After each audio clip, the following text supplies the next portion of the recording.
Olá pessoal, aqui é José Magno e esse é o Papo de Redação, o espaço da Folha de Boa Vista onde a gente repercute os principais assuntos do dia.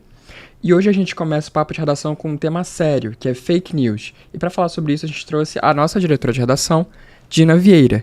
Dina, então tem pessoas espalhando fake news em nome da Folha de Boa Vista, como é? É isso mesmo, José. Não é a primeira vez, né, que o material da Folha é utilizado indevidamente, né, por pessoas que criam aí notícias falsas, né. Dessa vez, uma notícia que está circulando em alguns grupos de WhatsApp, onde se trataria de uma notícia relacionada ao ex-senador Romero Jucá e o presidente Lula, né, falando aí das demarcações de terras indígenas e atribuindo a essa notícia como se ela tivesse sido publicada pela gente no nosso Instagram. Então, a gente, né, fez uma matéria demonstrando que isso é uma fake news e alertando para que as pessoas não compartilhem esse tipo de material, né, que chequem sempre a fonte, né, que entrem no nosso site quando vê uma notícia que você não confia, né, você não está no nosso portal, né? Então, dá uma checada para saber se realmente saiu daqui, porque se a polícia descobrir quem é que está compartilhando, essa pessoa está passível aí de pagar, né, criminalmente, responder, né, por alguns crimes, como difamação, calúnia, entre outros crimes. Então, é importante que as pessoas sempre chequem, né? A gente fez esse alerta, o nosso jurídico já foi acionado, né? A gente identificou um número de telefone que estaria aí divulgando isso nos grupos. A gente ainda não sabe se é uma pessoa real mesmo, tem um nome lá, tem uma foto da pessoa, mas a gente não sabe se é uma pessoa real, se é um fake também, né? Mas aí tudo o jurídico já está tomando de conta, então é importante que as pessoas realmente, né, prestem atenção, porque muitas vezes são materiais que tu vê, tem erro de português, a fonte é diferente do que a gente usa habitualmente. Ou então tem títulos muito catastróficos, assim, sempre tem essa questão do sensacionalismo na notícia falsa, né? Isso. Ou então títulos que vão mais para um lado, então vão mais para um outro. E como a Folha tem, né, já uma história aí, 40 anos no jornalismo, eles usam, né, a credibilidade da Folha para dar aí, né, para atribuir alguma notícia para que as pessoas acreditem. Então, é bom tomar cuidado com isso, né, sempre checar o site, sempre checar o nosso Instagram, que lá estão as matérias feitas realmente pela gente. Verdade. Então, gente, ficou na dúvida? Entra no nosso Instagram, abre o nosso site, verifica as fontes oficiais e muito cuidado em relação a grupos de WhatsApp, de onde você pega essas notícias, porque sempre tem alguém mal intencionado querendo espalhar desinformação e essa pessoa, às vezes, ela espalha desinformação e não tem ideia de que está cometendo um crime. Sim, é verdade. Às vezes não foi ela que criou aquele material, ela está apenas compartilhando ali porque acredita ser, mas ela também pode ser aí responder por isso, né? Até mesmo nos grupos de WhatsApp, eu acho que é legal as pessoas olharem o link, né? Porque sempre vai o texto completo, mas também vai o link. Então, se não tem link, tem alguma coisa errada. E abrir o link, até porque o link, às vezes as pessoas conseguem alterar o link e na mensagem aparece como se fosse clicável. Aí você vai abrir e aparece que a página não foi encontrada. Mas só de você ver que tem um link na mensagem, você já começa a acreditar. Na dúvida, tenta abrir o link. E se é um site, né? Veja se é um site confiável, né? Então, é isso. Então, gente, vamos ter cuidado. Muito obrigado, Dina. É sempre bom a gente ter aqui, reforçar essa orientação em relação a notícias falsas. Muito obrigada. E atenção, população de Boa Vista, um comunicado muito importante da CAER. Amanhã vai ter uma manutenção programada que pode afetar a distribuição de água em todos os bairros. Para falar sobre isso, a gente trouxe a Gabi, da redação. E, Gabi, conta pra gente como é que vai ser essa manutenção.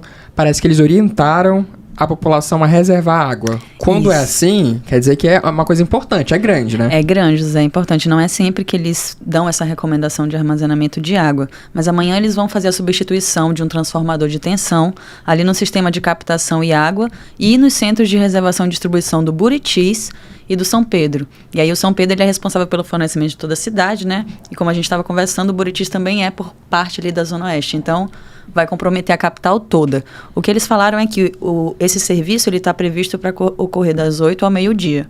Mas como o fornecimento de água para ser restabelecido ele pode levar até 6 horas, A recomendação deles é que os moradores armazenem água, porque se a gente garante que termine meio-dia o serviço, pode demorar até 6 horas da tarde para a pressão da água voltar ao máximo. Aham. Então, compromete de qualquer forma. E aí, na pressa, todo mundo vai querer usar água. E aí Ao pode mesmo não tempo. ter, ou pode ter ela bem fraquinha, gerando, né? Então, gente, vamos lá, encher os baldes. A partir de agora. A partir de agora, você tem aí à tarde, à noite, vamos Exatamente. encher os baldes, porque o abastecimento vai estar comprometido amanhã. Exatamente. Muito obrigado, Gabi. Por nada, Até José. a próxima. Até. E agora, para repercutir as ocorrências do final de semana, a gente está aqui com a Marília Mesquita, nossa jornalista da Editoria Policial, que vai contar pra gente e repercutir com a gente, discutir e debater o que aconteceu. Vamos começar pelo incidente lá na Villeroy, do policial penal que efetuou um disparo com arma de fogo em estado de embriaguez. Vamos relembrar para o público como aconteceu. Oi, Neto. Oi para você que está nos ouvindo e nos acompanhando aqui o nosso papo de redação. Isso mesmo, é um feriadão prolongado e no último sábado, o policial penal, o BSO, ele foi encaminhado lá para a central de flagrantes após ele causar tumulto em um bar lá na Avenida Villeroy e efetuar um disparo de arma de fogo lá na avenida também. Então, como foi que aconteceu tudo isso?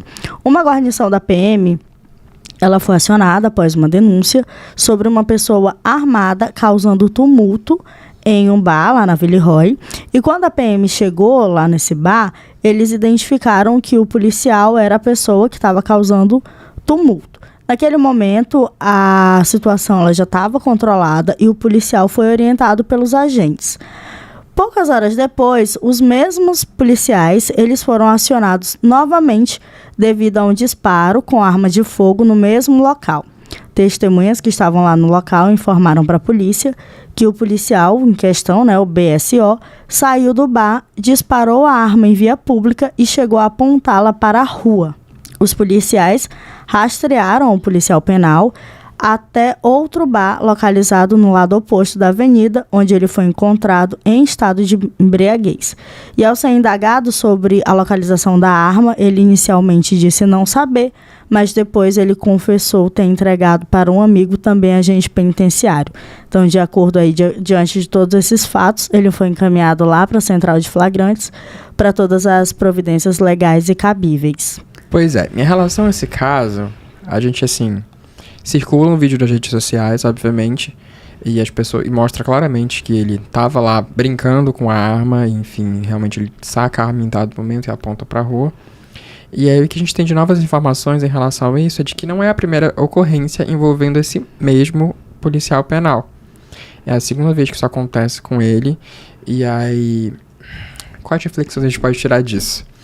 É a segunda vez que acontece. Como que nenhuma providência disciplinar foi tomada? Exatamente. Fica o questionamento. Já é reincidente aí com esse tipo de situação. É concursado? Tá quanto tempo concursado? Não está em estágio probatório? Até onde a gente sabe, no estágio probatório a gente não pode sofrer nenhum processo administrativo. Então, essas coisas têm que ser apuradas e eu acho que têm que ser levadas de maneira mais séria pelas autoridades, porque quando você brinca com uma arma, quando você efetua disparos numa via pública, você está colocando a vida de alguém em risco. E por ser policial, esse exemplo tem que ser ainda maior, porque como policial, o seu dever é proteger a vida das pessoas e não colocar a vida das pessoas em risco. E a gente deixa a reflexão sobre o que vai acontecer. O que a gente tem de informações extras em relação a isso também é que a arma foi tirada dele e que ele foi proibido de frequentar bares que vendem bebidas alcoólicas após as 22 horas. Eu não entendo de que forma isso vai coibir ou, de certa forma, corrigir esse tipo de atitude, porque você só vai estar tirando um instrumento que logo vai ser devolvido para ele, e o risco dele colocar alguém, a vida de alguém em risco de novo, vai estar lá ainda. Então, fica aí. Exatamente, ele podia, Deus me livre, mas ele poderia ter, sim, atingido alguém poderia ter sido atingido ali por esse disparo, e como ele já é reincidente, então, deveriam ter medidas mais severas em relação a esse policial, em relação a esse caso, porque é algo que não deve ser cometido. A polícia, ela tem uma... Como é que eu posso dizer? Ela efetua disparo de arma de fogo quando o policial está correndo risco de vida.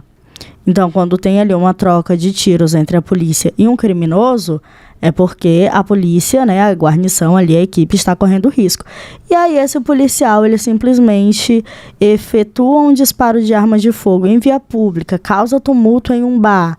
Então, assim, são várias questões que tem que ser analisadas, e como ele é reincidente, então ele já tem ali uma manchinha na sua ficha. Então, é muito importante aí que a corporação, ela tome as medidas mesmo severas, que ele seja punido por isso, e que ele não fique apenas restrito a bares depois das 22 horas, que ele também tenha as punições severas para que esse tipo de situação não aconteça e ele sirva de exemplo para os demais policiais para que isso não aconteça. Exatamente. E o que a gente tem visto nesses últimos tempos é que essas atitudes elas irresponsáveis, de certa forma, e aí envolvendo até mesmo o álcool, elas têm partido de pessoas que deveriam ser exemplos para a sociedade. Na semana passada a gente teve um diretor da Sejuc, né, que causou um acidente com um carro oficial em estado de embriaguez. Exatamente. Então, os agentes, né, as pessoas da segurança pública fazendo coisas que não deveriam ser feitas, né? Não só pessoas da segurança pública, coisas mas... que ninguém deveria fazer. Exatamente. Mas, assim, colocando em risco pessoas inocentes, em risco mesmo, porque o diretor lá causou um acidente, bêbado. A pessoa que estava no outro veículo, a informação que a gente tem é que ele estava voltando do trabalho, parece que ele era ambulante, e aí ele estava retornando para casa, e aí sofreu um acidente, ele ficou no hospital por mais de 24 horas em observação. Então, assim, se esse homem ele morre, ou ele fica paraplégico, enfim, com alguma sequela, isso é muito triste, assim, é muito triste da gente noticiar esse tipo de coisa, porque são pessoas que estão ali para nos proteger. E esse lema é da PM, né? Servir e proteger. Mas ele cabe para toda a força de segurança. Então, assim, são casos muito tristes da gente noticiar aqui. São coisas que realmente a gente não deveria estar falando de um policial penal, um PM, um civil, enfim, qualquer agente da segurança pública. Mas, enfim, né? Espero que as medidas aí sejam tomadas em relação a esse caso. É isso aí, Marília. E com essa notícia a gente fica por aqui no Papo de Redação. É importante frisar que o Papo de Redação está disponível não só no YouTube, mas também em todas as plataformas de streaming de áudio. Tá no Spotify, tá no Deezer, tá no Apple Music e tá no YouTube Music também. Então, se você quer ouvir a gente por lá, é só procurar Folha BV que você vai encontrar. Até a próxima. Fiquem com Deus.